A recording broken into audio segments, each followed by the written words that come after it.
Bonjour, je m'appelle Hugo Moissonnier, je suis journaliste au service des sports de Radio France Internationale RFI. Non, c'est une surprise si on s'en tient à ce qu'avait montré cette équipe évidemment en 2019 en Égypte, mais après avec cette longue série de matchs sans défaite et les talents qui composent cette équipe, ce qu'elle avait montré lors de la Coupe arabe au Qatar il y a quelques semaines à peine, c'est une grande surprise. Le groupe était à sa portée. Alors on peut perdre contre la Côte d'Ivoire, mais perdre contre la Guinée équatoriale, c'est une énorme surprise. Un match nul contre la Sierra Leone, c'était inattendu.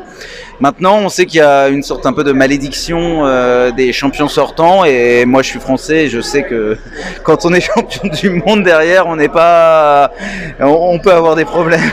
Donc comme 2002, voilà, vous avez vécu un peu notre 2002, mais vous aviez vécu ça aussi en 92, l'Allemagne 2018, voilà, l'Italie 2014. Mais on pourrait remonter quand on est champion du monde. Généralement, on est éliminé au premier tour derrière. L'Italie en 2010, voilà. Et vous avez peut-être été un peu émoussé mentalement. L'Algérie a peut-être, c'est dur de gagner, mais c'est encore plus dur de se maintenir au sommet.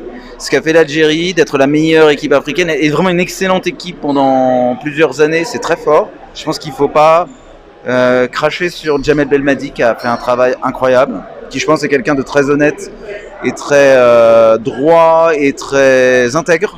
Je pense qu'il a fait beaucoup de bien au football algérien et africain. Je pense que cette équipe d'Algérie a fait beaucoup de bien au football africain. Un très très beau champion d'Afrique. Ça arrive, les échecs. Elle peut remonter très vite. Je la crois capable de battre le Cameroun et de se qualifier pour la phase finale de la Coupe du Monde.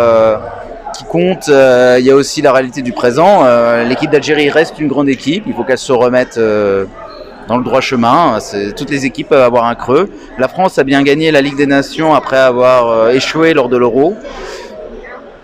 Le Cameroun, là, pendant cette CAN, est porté par le fait d'être à domicile, mais ce sera un contexte totalement différent lors des éliminatoires de la Coupe du Monde. Jouer en Algérie, c'est compliqué, même pour les Camerounais.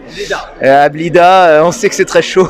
Donc moi, je pense que les Algériens devraient continuer à croire en leur équipe et pas tout jeter. Je pense qu'après la Coupe du Monde 2014, il y a eu beaucoup d'instabilité à la tête de la sélection.